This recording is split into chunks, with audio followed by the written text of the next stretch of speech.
আসসালামু আলাইকুম everyone. Machine learning এর লেকচার 6 এ সবাইকে স্বাগতম। তো এই লেকচারে আমরা যেটা দেখব সেটা হচ্ছে যে আমাদের এই যে লাম্প মডেল, এইটার সাথে অ্যাকচুয়ালি গ্রিডেড মডেলের বেসিক ডিফারেন্সটা কোথায়।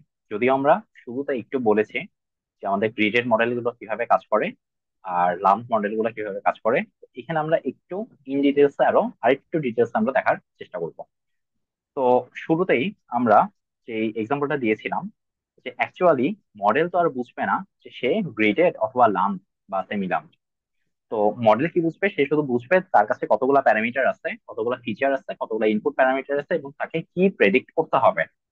তাহলে আমরা যেটা বলেছিলাম যে আমাদের নর্মাল লাম্প মডেলের সাথে এক্সট্রা কিছু ফিচার আমরা যদি অ্যাজ এ ইনফরমেশন মানে এক্সট্রা ইনফরমেশন দেই, সেই ইনফরমেশন গুলা কি ছিল? ল্যাটিটিউড বা লংিটিউড ভ্যালু। তো এই এক্সট্রা ইনফরমেশন গুলা দিলেই আমার এই মডেলটা আমার গ্রিডেড মডেল হিসেবে কাজ করতেছে, যেখানে আমার একটা স্পেশাল রেজলিউশন মানে আমাকে কনস্ট্যান্ট স্পেশাল রেজলিউশনের ডেটা আমাকে দিতে হবে। তো আমরা যদি এখানে হিস্টোরিক্যাল ডেটা বা হিস্টোরিক্যাল ক্লাইমেট ফোর্সিং গুলো যদি আমরা স্পেসিফিক একটা সার্টেন রেজলিউশনে থাকে, আমার ফিউচারের ডেটা গুলাও আমাকে ঠিক সেম স্পেশাল রেজলিউশনে আমাকে আসলে দিতে হবে। তো এই জন্য আমার দুইটা জিনিস মানে রেজলিউশন সেম হওয়া দরকার। তো এখানে যদি কম বেশি হয় তাহলে আমাকে অবশ্যই ডাউন স্কেলিং করে নিতে হবে, যেটা কোর্সার রেজলিউশনে থাকবে। তো আমরা যে বেসিনের কথাটা বলছিলাম যে সে আমরা একটা এক্সাম্পল দেখিয়েছিলাম যে এটা কোনো একটা বেসিন, সেটা আমরা ধরে নিচ্ছি যে এখানে আমার কোনো একটা আউটলেট পয়েন্ট। এবং আমরা যদি এখানে গ্রিডেড মডেল হিসেবে কনসিডার করি, গ্রিডেড মডেল আর লাম্প মডেলের মধ্যে পার্থক্য এটাই ছিল, গ্রিডেড মডেল হলে আমার নির্দিষ্ট স্পেশাল রেজলিউশন পরপর আমার সেম গ্রিড পয়েন্টে আমার এখানে কি ক্লাইমেট ফোর্সিং গুলো আমার দেওয়া লাগতো। সেই ক্লাইমেট ফোর্সিং গুলো আমরা কোনগুলো কনসিডার করছিলাম? রেইনফল, টিম্যাক্স আর টিমিন। এখন তোমরা চাইলে এই তিনটা ছাড়াও অন্য কোনো প্যারামিটার দিয়েও করতে পারো, বা এই তিনটার সাথে আরো কোনো প্যারামিটার দিয়েও করতে পারো আসলে কাজটা। আর নাম্বার মডেলের ক্ষেত্রে যেটা ছিল যে এই ধরনের প্রত্যেকটা মানে গ্রিড পয়েন্টে কোনো ইনফরমেশন দেওয়া ছিল না, শুধু একটা পুরো বেসিনের জন্য জাস্ট একটা পয়েন্টে আমার ইনফরমেশনটা দেওয়া ছিল। এটা ছিল আমাদের লাম্প মডেল, আর এটা হচ্ছে আমাদের গ্রিডেড মডেল। ঠিক আছে। তো খুব স্বাভাবিক আমাদের গ্রিডেড মডেলে কিন্তু ডেটা সাইজে অনেক বিশাল হবে, কারণ আমাদের প্রত্যেকটা গ্রিডের ইনফরমেশন কালেক্ট করতেছে। এবং ডেইলি ডেটা যদি আমরা নেই তাহলে আমাদের গ্রিড রেজলিউশন যদি 0.5 বা 0.25 ডিগ্রি নেই, তাহলে আসলে অনেক বড় আমাদের ডেটাগুলো ক্যাপচার করতে হচ্ছে।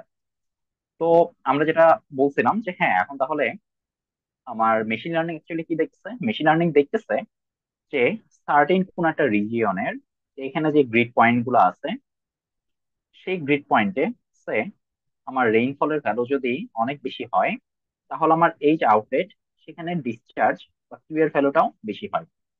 আর এই সাইডে যে আমার গ্রিড পয়েন্ট গুলো আছে বা অনেক দূরে যে গ্রিড পয়েন্ট গুলো আছে, সেখানে যদি আমার এই আর এর ভ্যালু খুব বেশিও হয়, বাট ফাইনালি আমার এই আউটলেটে কিউ এর ভ্যালু কিন্তু খুব বেশি হয় না, কম হয় বা আনচেঞ্জ অবস্থায় থেকে যায়।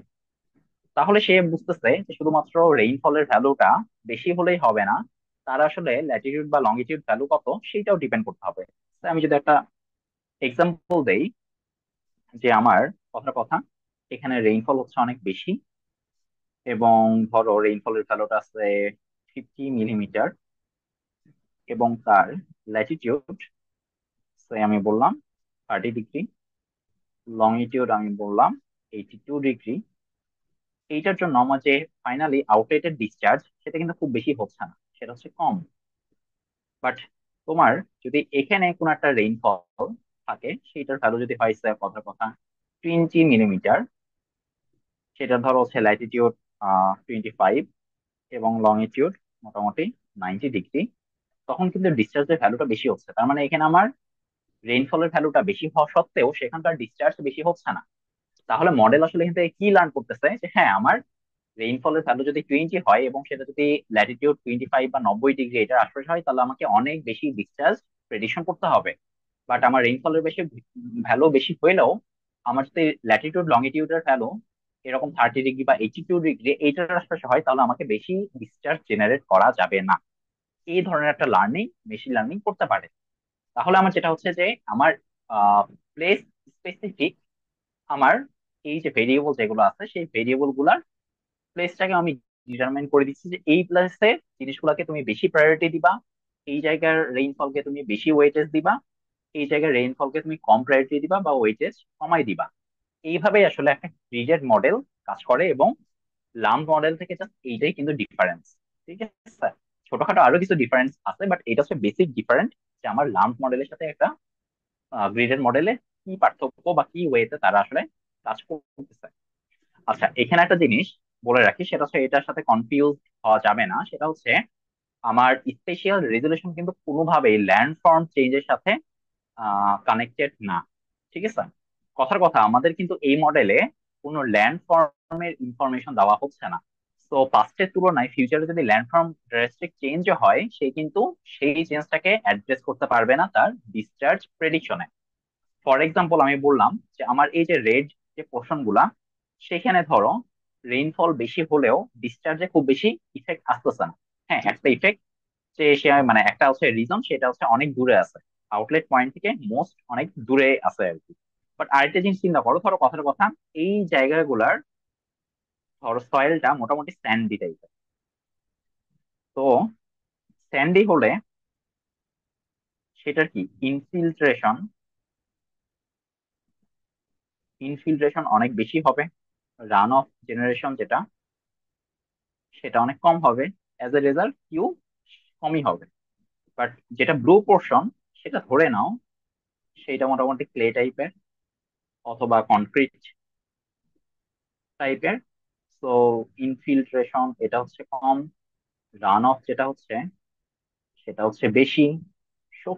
সো কিউকে সে বেশি প্রডিউস করতে পারতেছে। এখন ধরো ইন ফিউচার এই যে যে স্যান্ডি ফরমেশন যেটা ছিল, সেইটা চেঞ্জ হয়ে আমার মোটামুটি কনক্রিট হয়ে গেল। তাহলে কি হবে, এখানকার যে রেইনফলটা সেইটাও এখন ডিসচার্জে বেশ মেজর ইম্প্যাক্ট ফেলাবে। কিন্তু তুমি যে হিস্টোরিক্যাল পিরিয়ডে মডেলকে ট্রেন করাই ফেলছো যে এই জায়গাটা আমার বেশি মানে রেইনফল বেশি হলেও আমার আউটলেটে খুব বেশি ডিসচার্জ আসে না। সো ইন ফিউচার এটার ল্যান্ডফর্ম চেঞ্জ হলেও, মানে এটা সম্পূর্ণ কনক্রিটের হলেও, বেসিক্যালি বা প্র্যাকটিক্যালি সে আসলে এখন কি করবে, আউটলেটের ডিসচার্জকে বেশ ভালো ইম্প্যাক্ট ফেলবে। কিন্তু তোমার মডেল কিন্তু সেটাকে আন্ডার প্রেডিক্ট করে যাবে, কারণ তার যেটা ট্রেনিং পিরিয়ড, সেখানে ওই জায়গাটার ইনফরমেশন এমনই ছিল যে ওই জায়গাটা হোয়াট এভার ইট ইজ, সেখানে আমার বৃষ্টি যতই হোক, আমার ফাইনালি আমার স্ট্রিম ফ্লো আমি খুব বেশি বাড়তে দিব না। তার মানে অ্যাকচুয়ালি যেটা হয়েছে, তোমার মডেলটা কিন্তু ওই যে ল্যাটিটিউড লংগিটিউড ওইটা মনে রাখছে, কিন্তু ওই ল্যাটিটিউড লংগিটিউডের রেসপেক্টে যে ল্যান্ড ফর্ম কি, সেইটা কিন্তু তার মেমোরিতে নাই বা তার মাথার মধ্যে এটা নাই। তো ওই জিনিসের চেঞ্জ হলে মডেল কিন্তু সেটা ধরতে পারবে না। ঠিক আছে, তো এইটা তোমাদের মাথায় রাখতে হবে। হ্যাঁ, তুমি অবশ্যই ল্যান্ড ফর্ম ইনফরমেশনটা এখানে ইনক্রিজ করতে পারো, সেই ক্ষেত্রে তোমার ধরো সয়েল টাইপ বা সয়েলের বিভিন্ন ক্লাসিফিকেশন ওখানে তোমার অ্যাড্রেস করতে হবে আর কি। আচ্ছা, তো এইটা হচ্ছে আমাদের মেজর ডিফারেন্স। আর আমরা যখন ফাইনালি এই জিনিসের গ্রিডেড মডেলের কোড করতে যাব, এটা অবভিয়াসলি ওইটার তুলনায় একটু তোমার কমপ্লেক্স বেশি হবে, একটু বড় কোড হবে। এবং দেখা যাচ্ছে আগেরটা যদি তোমার 10 মিনিটে রান হয় বা 5 মিনিটে রান হয়, এটা রান হইতে অ্যাটলিস্ট তোমার 1 ঘন্টা টাইম লাগবে। মোটামুটি মোরালেস 1 ঘন্টা টাইম লাগবে। এটা অবশ্যই ডিপেন্ড করবে তোমার হচ্ছে জিপিইউর উপরে, তোমার পিসির কনফিগারেশনের উপরে। তো আমার মোটামুটি ল্যাপটপে রান দিতে এটা অ্যাটলিস্ট 55 মিনিট টু মোটামুটি তোমার ধরো হচ্ছে আহ অবশ্যই 55 মিনিট লাগে যদি আমি ফিউচারের 3 ভাগের 1 ভাগ রান দিই। তো ওভারঅল রান দিতে মোটামুটি 1.5 আওয়ার লাগবে। তো এটা রান দেওয়ার সময় একটু সাবধানে দিও, অনেকে হয়তো গুগল কোল্যাব ইউজ করে, তো সেই ক্ষেত্রে আবার অনেকের যেটা হয় যে মানে 1 ঘন্টা পর পর এটা ডিসকানেক্ট হয়ে যায়। তো সেই ক্ষেত্রে একটু আগে থেকে চিন্তা ভাবনা করে এটা রান দিতে হবে, যেন ডিসকানেক্ট হয়ে গেলে তো আবার শুরু থেকে শুরু করা, সেটা আরেক রকম ঝামেলা। আচ্ছা, তো আমরা যদি কোডিং এর পারপাসে যাই, যে এটা যখন কোড করব ফাইনালি, সেই কোডে অ্যাকচুয়ালি কি ডিফারেন্স আসবে। তো আমি আগে এখনো বলতেছি যে মেজর ডিফারেন্স এইটাই, যে তোমার ডেটাটা, সেই ডেটাটা এবার এক্সট্রা ইনফরমেশন ক্যারি করবে। সেখানে কি করবে, আগে ছিল শুধুমাত্র তোমার ডেটের সাথে প্রিসিপিটেশনের ভ্যালু, বাট এবার থাকবে সেই ডেটের সাথে প্রিসিপিটেশন এবং ল্যাটিটিউড লংগিটিউডের value, different combination latitude longitude থাকবে। এবং মোটামুটি ধরে নাও যে এসে যদি 0.25 ডিগ্রি রেজলিউশনে করো, তাহলে তোমার জাস্ট জিবিএম বেসিন না, শুধু ব্রহ্মপুত্র বেসিনই তোমার অলমোস্ট 900 থেকে 1000টার মতো তোমার পয়েন্ট আসবে আর কি, বা এতগুলা গ্রিড আসবে। তো বুঝতে পারতেছো যে ইনপুট প্যারামিটার বা ভ্যালুটা অনেক বেশি হবে, যেটা হয়তো তোমার এক্সেল এ নাও জায়গা হতে পারে। আমি এই জন্য যেটা করছি যে বিভিন্ন তোমার এক্সেল কে পার্টিশন করে ছোট ছোট এক্সেল এ কনভার্ট করছি, কারণ এক্সেল এর লিমিট এটা ক্রস করে ফেলে। আর যখন তুমি মেইনলি কি বলবো প্রফেশনাল কাজে এই কোড বা এই ধরনের কাজ করবা, তখন বেটার হইতেছে তুমি এনসি ফাইল জেনারেট করো। তো এনসি ফাইল থেকে তোমার হচ্ছে ধরো এনসি ফাইলকে ডিরেক্টলি তুমি কোডিং এ রিড করে কাজ করবা, তাহলে তোমার এই ধরনের ঝামেলা হবে না। আর অনেকে যেটা আরেকটা কাজ করতে পারো, সেটা টেক্সট ফাইলেও জেনারেট করে কাজ করতে পারো, সেইটাও ওকে। বাট এক্সেলে দেখা যাবে যে তোমার বড় বেসে নিয়ে কাজ করতে থাকলে সেটার লিমিট পার হয়ে যাবে। আমি একটু পরে ডেটাগুলো দেখাবো, ডেটাগুলো কিরকম। আচ্ছা, তো এগুলা এখন কি বলবো, মানে একটু স্টেপ বাই স্টেপ আসি, যে আমাদের মোটামুটি আমাদের ধরো হচ্ছে মানে চেঞ্জ গুলা কিরকম হবে। আচ্ছা, এখন আসি আমাদের কোডিং এ অ্যাকচুয়ালি কি ধরনের চেঞ্জ আমাদের ইন্ট্রোডিউস করতে হবে।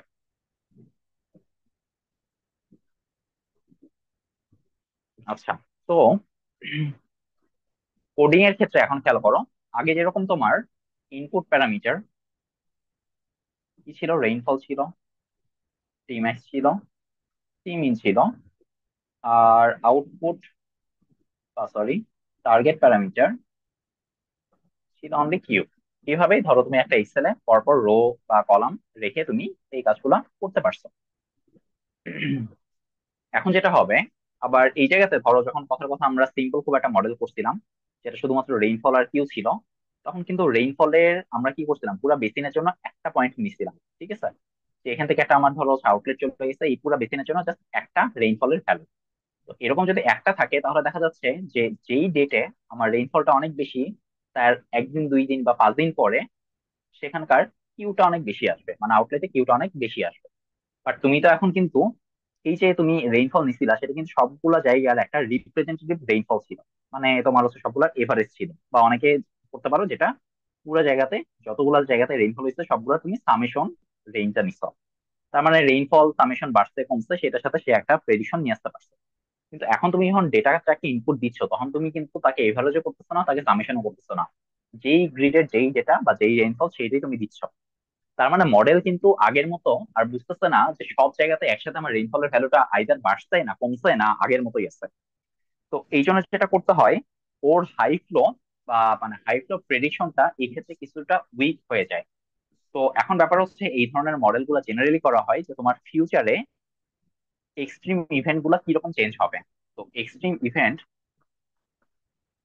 বলতে আমরা কিউ দ্বারা এক্সট্রিম ইভেন্ট কি হইতে পারে, মোটামুটি ফ্লাডিং একটা ইস্যু হইতে পারে, বা ড্রাফট একটা ইস্যু হইতে পারে। যেটাই হোক, ধরো ফ্লাডিং এর জন্য কিন্তু আমার এই যে পিক ভ্যালু গুলা দরকার। ধরো তোমার হচ্ছে এখানে কিছু হচ্ছে আহ যে আমার হচ্ছে হাইড্রোগ্রাফ আছে, আমার এখানে কতগুলা পিক আসতেছে, সেই পিক গুলা কিন্তু জানাটা বেশি ইম্পর্টেন্ট। আগে কিন্তু পিক গুলা খুব বেশি, তোমার কি বলবো এটাকে মানে আনানোটা খুব বেশি কঠিন ছিল না, কারণ যদি রেইনফল বেশি হইতো তার কয়েকদিন পরেই আমি বুঝতাম যে আমার আউটলেটে পিক অনেক বেশি আসবে। তো এখন কিন্তু সিনারিওটা সেরকম না। তো এখন কিন্তু আমার পিক মানে ব্যাপারটা এরকম হবে যে তার মানে পিকটাকে প্রেডিক্ট করা বেশ কষ্টসাধ্য হয়ে যাবে, কারণ সে কিন্তু ওভারঅল সামেশনটা জানে না। তো ওভারঅল সামেশনটা না জানানোর জন্য এখানে আমাকে যেটা করতে হবে, ইনপুট প্যারামিটার গুলাতে একটু চেঞ্জ আনতে হবে, এবং সাথে সাথে আরেকটা কাজ করতে হবে, হাই ফ্লো গুলোতে তাকে এক্সট্রা করে কিছুটা ওয়েট অ্যাসাইন করে দেওয়া লাগবে। যে আমার মানে ব্যাপারটা এরকম যে যেখানে তুমি ট্রেনিং পিরিয়ডে,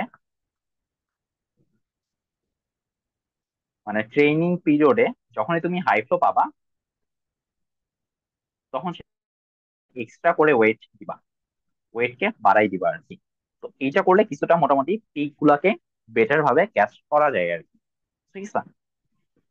আচ্ছা, এখন খেয়াল করো, আর আগের বার আমরা আরেকটা জিনিস দেখছিলাম যে কাইন্ড অফ এরকম ছিল যে ধরো ফিউচার মানে আমার হচ্ছে কথার কথা এন তম দিনের মানে N+1 তম দিনের জন্য আমি যদি উইন্ডো সাইজ ধরে নেই, উইন্ডো সাইজ এন, তাহলে এন তম 1 দিনের জন্য আমার কিউ প্রেডিক্ট করার জন্য মোটামুটি আগের 10 দিনের ওই রেইনফল প্রিসিপিটেশন টিম্যাক্স এগুলা কিরকম ছিল, প্লাস হচ্ছে হ্যাঁ কিউ, এটা একটা মানে তোমার হচ্ছে ইম্পর্টেন্ট ফ্যাক্টর ছিল। এবার কিন্তু এই লাস্ট দিনের কিউ কিভাবে চেঞ্জ হয়েছে, বা তোমার হিস্টোরিক্যাল কিউ কিভাবে চেঞ্জ হয়েছে, এইটার ট্রেন্ডের উপরও তোমার ওয়েট যেটা সেটাকে বেশি অ্যাসাইন করতে হবে। মানে তার মানে আমি যেটা বুঝলাম, না আমরা যেটা বুঝলাম সেটা হচ্ছে যে ফার্স্ট যে ইনফরমেশন সেখানকার মধ্যে এবার ডিসচার্জের যে প্যাটার্নটা, সেখানে আমার আগের চেয়ে বেশি ওয়েট অ্যাসাইন করতে হবে। সাথে সাথে আমার যে তিনটা ভেরিয়েবল বা আমি চারটা ভেরিয়েবল যতগুলা নিয়ে আমি প্রেডিকশন করব, সেগুলো তো থাকবেই, সাথে সাথে এইসব জিনিসেরও আমার ওয়েটেজটা বাড়াই দিতে হবে। এটার সাথে সাথে আরো কিছু আমার বাড়াতে হবে, লাইক রোলিং সাম, বা হচ্ছে এটা ধরো তোমার পিরিয়ডিক্যাল চেঞ্জ বা পিরিয়ডিক্যাল সাইকেল, এগুলো আমার কিছুটা বাড়াতে হবে। আমরা পরের দিকে এসে সেটা একটু দেখা ট্রাই করবো। তো ধরো, যদি আমরা এখন ইনপুট নিয়ে কাজ করি,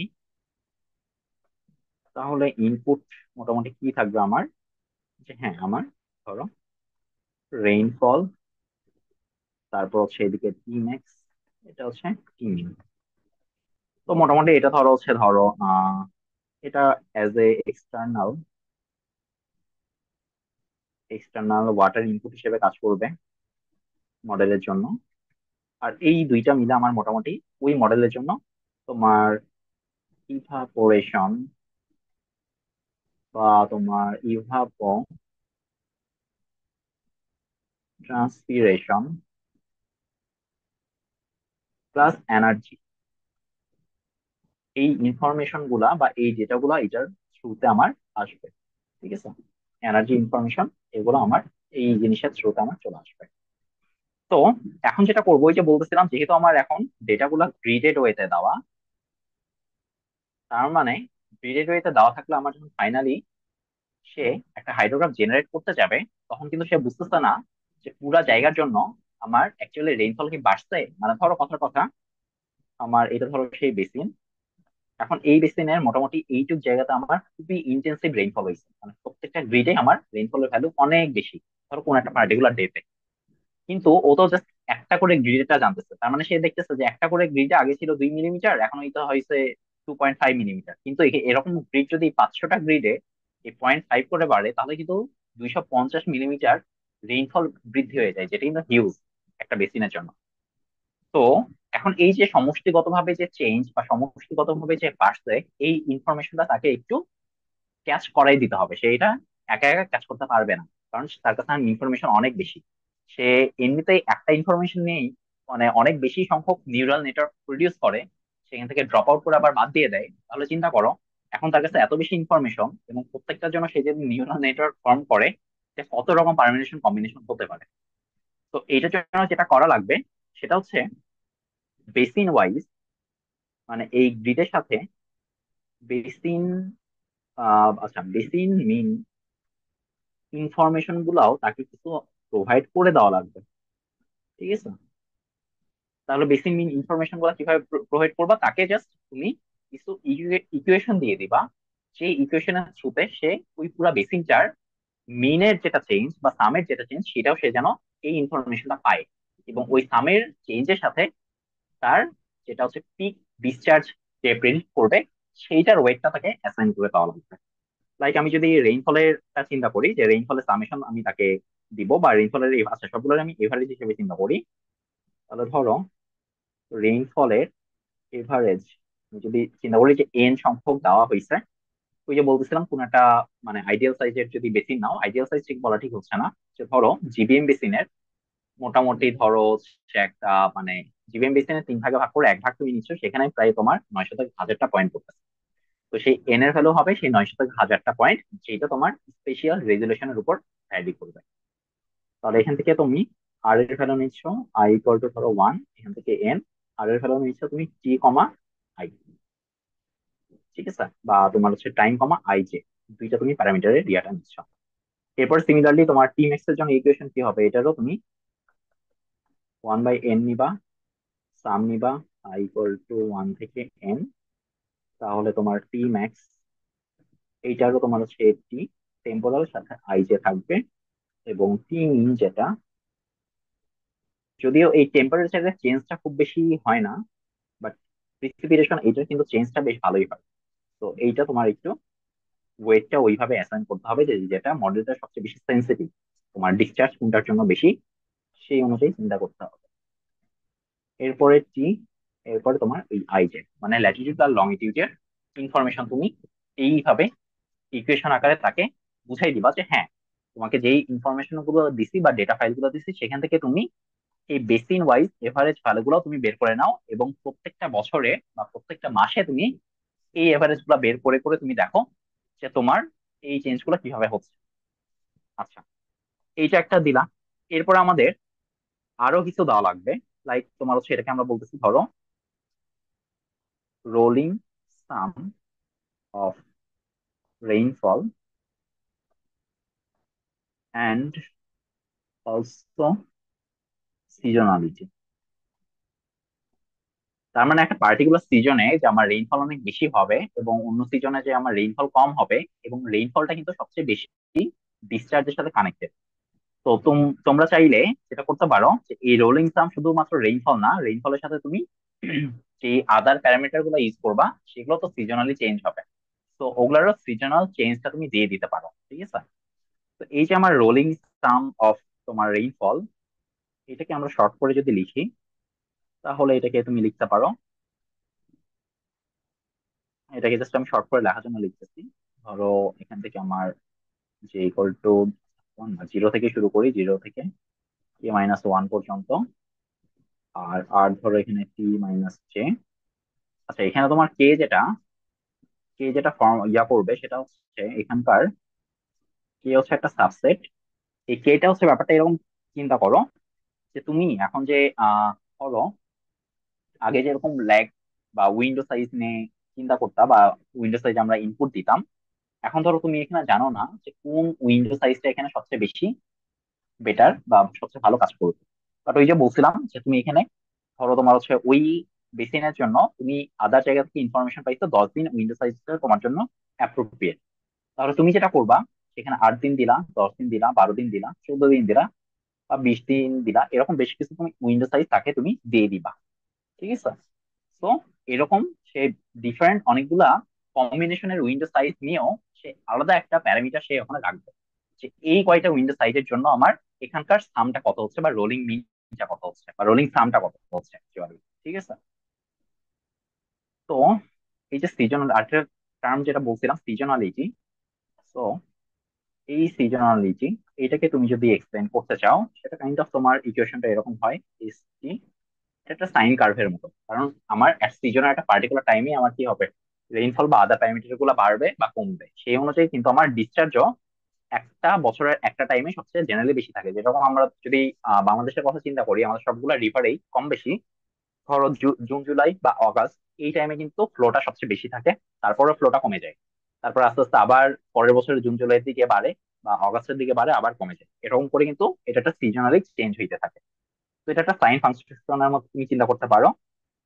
এখানে ডে দিবা, এটা তোমার 365 কিছু একটা তুমি দিলা, কারণ তোমার লিপ ইয়ার থাকবে। তো সেই অনুযায়ী তুমি ক্যালকুলেশন করবা। সিটি দিলা ধরো হচ্ছে কজের একটা function, 2 pi Q Y divided by 365/2 pi. আমি এটা জাস্ট একটা র্যান্ডমলি দেখাইলাম যে তোমার এইভাবে সাইন বা কজের ফাংশন অনুযায়ী এটা চেঞ্জ হবে। তো ওভারঅল তোমার আগে যেরকম খুব সিম্পলি ইনপুট প্যারামিটার ছিল শুধুমাত্র রেইনফল, টি ম্যাক্স, টি মিন, ঠিক আছে? এখন যেটা হবে, ওভারঅল তোমার ইনপুট প্যারামিটারটা দেখো, এক হচ্ছে আমার রেইনফল থাকবে, তারপরে ধরো হচ্ছে আমার টি ম্যাক্স থাকবে, টি মিন থাকবে যেটা আগে ছিল। এরপরে খেয়াল করো, সেই যে ওই যে বলতেছিলাম যে আমাদের এই যে ইনফরমেশন ডিফারেন্ট ল্যাগের জন্য আমাদের রোলিং সাম থাকবে। সেটা হইতে পারে ধরো আমার রোলিং সামসে আমি কোন কোন লাইটের জন্য চিন্তা করতেছি, 8 দিন, 10 দিন, 12 দিন, 14 দিন, 20 দিন। তাহলে এখানে তোমার থাকবে ধরো হচ্ছে 8 দিন, 10 দিন, 14 দিন, আবার ধরো 20 দিন, ঠিক আছে? 20 দিন, সরি এটা 20। তারপর আরো কিছু ইনফরমেশন যেটা সিজনালিটি ইনফরমেশন, এসটি এবং সিটি, তাহলে এখানে এসটি। এরকম বড় একটা তোমার ম্যাট্রিক্স বা একটা হচ্ছে তোমার ভেক্টর থাকবে, যেটা আবার তোমার ইনপুট প্যারামিটার হিসেবে কাজ করবে। আচ্ছা, এরপরে আমাদের কাজ মোটামুটি এটা ইনপুট দেওয়া শেষ। ইনপুট দেওয়ার পর আমাদের কাজ কি থাকে, জেনারেলি আমরা ইনপুট দেওয়ার পরই আমরা যে সেই ইনপুটটাকে ডেটাটাকে স্প্লিট করি, এবং এবারও ধরো হচ্ছে কথার কথা 80/20 এই পার্সেন্টেজে আমরা ট্রেনিং এবং টেস্টিং করব, এবং স্বাভাবিক সেটার পর আমরা সেটাকে স্কেলিং করব। স্কেলিং তোমার হচ্ছে এই যে x minus x min divided by x max minus x min, এটা করে আমাদের সেপারেটলি একটা এক্স এর জন্য এবং ওয়াই এর জন্য দুইটাকে আমরা 0 থেকে 1, 0 থেকে 1 এই রেঞ্জের মধ্যে আমরা কভার করব বা এই রেঞ্জের মধ্যে আমরা নিয়ে আসবো। এরপর স্বাভাবিক এলএসটিএম আমাদের কি করবে, আমাদের হচ্ছে ওই যে এই কাইন্ড অফ রাউটিং মডেলের মতোই কাজ করবে। সেটা করবে যে তোমার এই রেইনফল, প্রিসিপিটেশন, তোমার প্রিভিয়াস ডিসচার্জ, এই ইনফরমেশন গুলো কালেক্ট করবে। তারপর সেই আস্তে আস্তে কি করে, তার মোটামুটি চারটা জিনিস নিয়ে তৈরি হয়। মানে তোমার এলএসটিএম মডেলটা চারটা গেট নিয়ে, input gate, output gate, forget gate, আর একটা হচ্ছে মেমোরি। তো সে আস্তে আস্তে তোমার তার একটা হিডেন স্টেট থাকে, সেই হিডেন স্টেটের প্রত্যেকটা সেল একবার করে আইটারেশন হয় বা একবার করে আপডেট হয়। ওই হিডেন স্টেটের সেলে একটা করে ইনফরমেশন আসে অথবা একটা করে ইনফরমেশন চলে যায়, বা সে মেইন ইনফরমেশন গুলো কালেক্ট করে রাখে। আচ্ছা, তো আমাদের তাহলে ওই এলএসটিএম নিয়ে যদি চিন্তা করি, তাহলে সেটার হচ্ছে ইনপুট গেট যেটা, সেটা মোটামুটি ধরো এইভাবেই কাজ করবে যে সিগমা তোমার অ্যাক্টিভেশন ফাংশন থাকবে, তো তোমার ইনিশিয়াল ওয়েট, এবং তুমি তাকে ইনপুট দিচ্ছ ধরো এক্স কে, মানে কে তম তোমার হচ্ছে কি বলে এটাকে, তুমি যখন ফাইন্ড আউট করছো যে হ্যাঁ তোমার কে ইকুয়াল টু সে 10 দিন হচ্ছে তোমার সবচেয়ে অপটিমাম ল্যাগ ডে ভ্যালু, যেটার জন্য মডেল পারফরমেন্স সবচেয়ে অপটিমাম। এরপরে সেটা হিডেন স্টেটের ভ্যালু থাকবে কে-1 পর্যন্ত। তারপরে সেটার সাথে তোমার একটা বায়াস থাকবে। এটার সাথে তোমার ধরো হচ্ছে ইনপুট গেট। সিমিলারলি আমি যদি ফরগেট গেটের ইকুয়েশন লিখতে চাই, তাহলে এখান থেকে আবার সিগমা থাকবে। ফরগেটেরও সিগমা দিয়ে থাকে আর কি। এরপরে ফরগেট এর জন্য আমি জাস্ট দিলাম ডাব্লিউ এর ওয়েট আর কি এটা। তারপর ধরো x k, h k minus one plus, এটা হচ্ছে আর একটা বায়াস থাকবে। এবং তোমার এটার সাথে সাথে ওই যে বলতেছিলাম যে আমার এক্সট্রা কিছু ইনফরমেশন থাকবে, যে যখন, যেটা হচ্ছে ধরো আমাদের ওই যে আগের ক্ষেত্রে যেটা বলছিলাম পাস্ট, যেটা সিকোয়েন্স অফ ডিসচার্জ, এটা যেরকম আগের বারও ছিল বাট এটার ইম্পর্টেন্সটা খুব বেশি ছিল না। বাট এবার আমরা কি করব, পিক ভ্যালুগুলো ধরার জন্য এইটার ইম্পর্টেন্স আমরা বাড়াই দিব আর কি, বা এইটার ওয়েটটা আমরা বাড়াই দিব। তো আমরা ফার্স্ট, যেটা হচ্ছে ধরো মানে ফার্স্ট ডিসচার্জ বা কিউ, এটাকে আমরা কিসের সাথে কম্পেয়ার করতে পারি, এটা কাইন্ড অফ তুমি ধরে নিতে পারো যে বেসিনের স্টোরেজ, যে আগে থেকে কি রকম, মানে বেসিন নট নেসেসারি এটা অ্যাকচুয়ালি মিন করে বেসিনের স্টোরেজ, সেটা মিন করতেছে না, বেসিনের স্টোরেজ টাইপের একটা ইনফরমেশন সে রাখতেছে। মানে আমি চেষ্টা করতেছি যে মডেলে যেই ধরনের জিনিসগুলো ইউজ হয় সেটা তোমার ফিজিক্যাল কোন প্রসেসের সাথে তুমি রিলেট করতে পারো, সেই জন্য রিলেট করানোর চেষ্টা করতেছি। সেই জন্য আমি বললাম যে ফার্স্ট এই ডিসটেন্সকে সেটা তুমি বেসিনের স্টোরেজের সাথে রিলেট করতে পারবা বা করতে পারো আর কি। তো এটা আমাদের কি ছিল, সিকে ছিল এটার ভেরিয়েবল। তো এটার সাথে তোমার টেন তোমরা জানো এটাও একটা অ্যাক্টিভেশন ফাংশন, এবং এটার যদি তুমি ইকুয়েশন দেখো মোটামুটি তোমার এটা কে, h k minus one plus তোমার নতুন একটা হচ্ছে প্যারামিটার এটা থাকবে। এবং অবভিয়াসলি এই যে প্যারামিটারটা টেন এইচ বা এটা দেওয়ার অ্যানাদার একটা রিজন হচ্ছে যে এটা ভেরি স্লোলি ভ্যারি করবে। তুমি চিন্তা করো তোমার আজকে রেইনফল ধরো 0 কোন একটা গ্রিড পয়েন্টে, কালকে রেইনফল ধরো 50 মিলিমিটার। তার মানে এইটার কিন্তু চেঞ্জটা খুবই ড্রাস্টিক। বাট তুমি এরকম কমই পাবা যে আজকে ধরো হচ্ছে আমার রিভারের ফ্লো এইটুক, একদম রাতারাতি রিভারের ফ্লো বেড়ে মানে খুবই বেশি হয়ে গেছে। এটা জেনারেল হয় না, রিভার ফ্লোটা খুব স্লোলি বাড়ে, মানে ড্রাস্টিক এত চেঞ্জ হয় না। বাড়লেও আস্তে আস্তে বাড়ে, কমলেও আস্তে আস্তে কমে। তো এই জন্য আসলে এই জিনিসটা খুবই স্লোলি ভ্যারি করে আর কি, সিকের ভ্যালুটা। আচ্ছা, এরপরে আমাদের মোটামুটি বাকিগুলা তেমন লিখতে চাচ্ছি না, যেরকম আউটপুট গেট যেটা, সেটা আমাদের সিগমা থাকবে, এবং সেখানে আমার সেম টাইপের ইনফরমেশন আর প্লাস পি নট। আর হিডেন স্টেট যেটা একটা পয়েন্ট অপারেশনের মধ্যে দিয়ে এটা যাবে, সেটাই হচ্ছে আমার মেইনলি এইচ কে, যেটা এখন ধরে লিখতেছি সেটা হচ্ছে আমার আউটপুট কে এর সাথে সে একটা পয়েন্ট অপারেশন করবে এই টেন এইচ এর সি কে এটার সাথে। এইভাবে সে মোটামুটি হিডেন স্টেটের কাজগুলো সে করবে। আচ্ছা, এরপরে আমার এলএসটিএম এর গেটের কাজ, অবশ্যই এটা কি বলবো এটাকে না জানলেও খুবই একটা সমস্যা নেই, কারণ এখানে তো তুমি ডিরেক্টলি মডেলকে কল করে এখানে মডেলটা ইউজ করবা।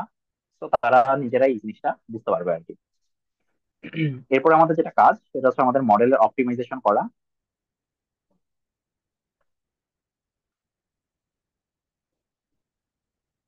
তো মডেলের অপটিমাইজেশন খুব স্বাভাবিক, আমরা যেটা নিয়ে করতেছিলাম সেটা হচ্ছে মিন স্কোয়ার এরর। তো এটা আমাদের যেটা করবে যে প্রেডিক্টেড বা, হ্যাঁ প্রেডিক্টেড, অথবা তোমার হচ্ছে তার সাথে সিমুলেট, মানে সরি, যেটা তোমাদের দেওয়া থাকবে, মানে গিভেন যেটা অবজার্ভ, সেটার চেঞ্জ যেটা সেটা সে দেখবে। এরপরে মোটামুটি তোমার হচ্ছে ধরো এখান থেকে সেই ইরোরটাকে বের করবে, বা আলটিমেটলি তোমার লস ফাংশন যেটা আসবে সেটাকে সে অপটিমাইজ করবে আর সবচেয়ে মিনিমাইজ করবে আর কি। মিনিমাইজ করলে তারপর হচ্ছে এটা সে মিনিমাইজ করতে করতে যেই প্যারামিটার বা যেই ভ্যালু গুলো পাবে সেটাই হচ্ছে অপটিমাম। এরপর আমাদের ড্রপ আউট কিছু থাকবে। ড্রপ আউট কখন আমাদের হচ্ছে যখন ওভারফিট কে রিডিউস করতে চাই, সেক্ষেত্রে আমাদের এলএসটিএমএল লেয়ারের পর পর আমরা ড্রপ আউট রেট দিয়ে দিব, সেটা 20% হোক, 23 বা 25 বা 50 হোয়াট এভার। বা 50 একটু বেশি হয়ে যায়, 50 দেওয়া ঠিক না। জেনারেলি মোটামুটি 20-25% বা 30% অনেক সময় দেওয়া হয় আর কি। আর আর্লি স্টপিং থাকবে, যে আমার ভেরিয়েবল লস মানে ভ্যালিডেশন লস যদি আমার চেঞ্জ না হয় তাহলে আমার হচ্ছে আর্লি স্টপিং দিয়ে আমাদের এটা করতে হবে। আর আরেকটা জিনিস এটা থাকে, বিশেষ করে আমাদের এই গ্রিডেড মডেলের ক্ষেত্রে, মানে এটা খুব বেশি ইউজ করা হয়, সেটা হচ্ছে আমাদের যেরকম দেখছি যে লার্নিং রেট। এই লার্নিং রেটটা আগের মানে কেসগুলোতে মোটামুটি এটা হচ্ছে ফিক্সড ছিল। ঠিক আছে, ফিক্সড ছিল কারণ এখানে আমাদের কমপ্লেক্স খুব একটা দরকার হয়নি। আমরা যদি ইনিশিয়াল এটাকে 0 0 1 ইউজ করি থ্রু দা মডেল, পুরো প্রসেস আমার এইটাই থাকবে। বাট আমরা এই গ্রিডেড মডেলের ক্ষেত্রে একটা ফাংশন ইউজ করব। ফাংশনটা মানে রিডিউস, এটা লিখি এরকম, রিডিউস লার্নিং রেট অন 80।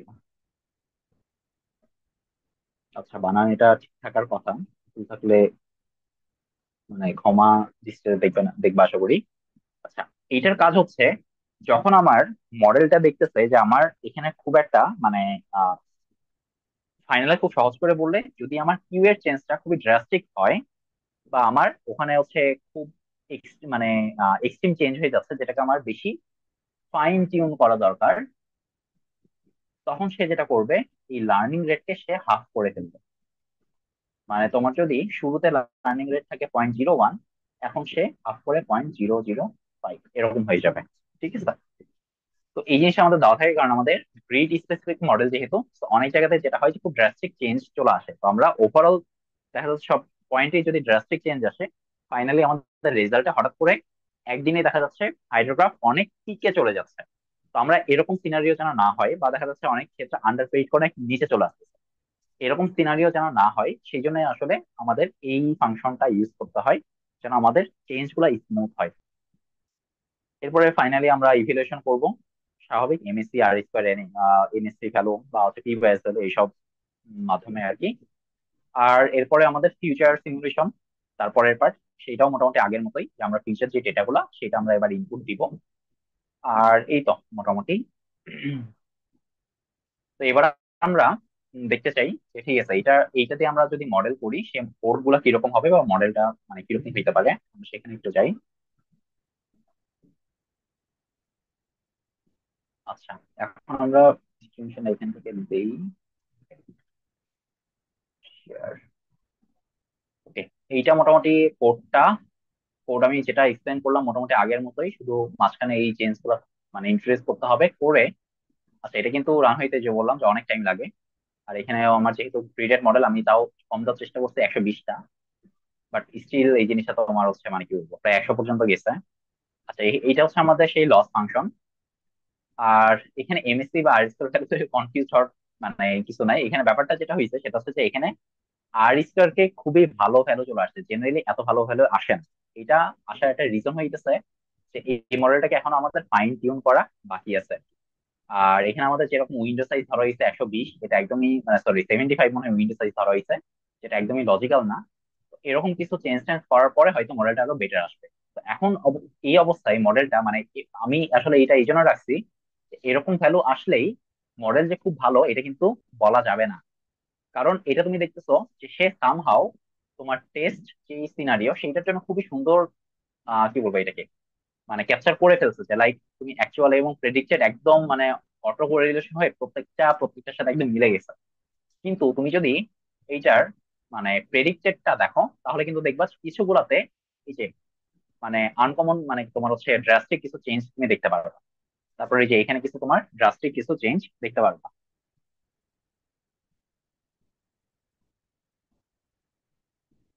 আচ্ছা, তাহলে দেখো এই জায়গাগুলোতে কিন্তু খুবই লোয়ার একটা প্রেডিক্ট করছে। তো এই মডেলটাকে যখন আমি আরেকটু টিউনিং করব, বা এটা হচ্ছে তোমার বাকি যে ইয়াগুলা কি বলে এটাকে, আহ বাকি যেই প্যারামিটার গুলা, সেটা যদি আমি প্রপারলি দেই এবং আমার উইন্ডো সাইজ যদি ঠিক রাখি, লার্নিং রেট যদি আরেকটু চেঞ্জ করি, তো এগুলো যখন করবো তখন দেখা যাবে আমাদের আর স্কোয়ার এর ভ্যালুটা একটু হয়তো কমে আসবে, সেটা 0.9 আসতে আসতে পারে, কিন্তু তখন তোমার ফিউচার প্রেডিকশন গুলো আরো বেটার ভাবে ক্যাপচার করবে। তো এটাই বেসিক্যালি ছিল।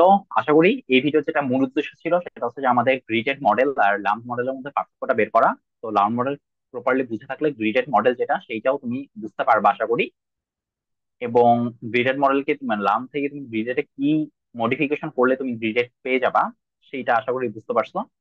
তো আজকের ভিডিওটা এই পর্যন্তই, ধন্যবাদ সবাইকে।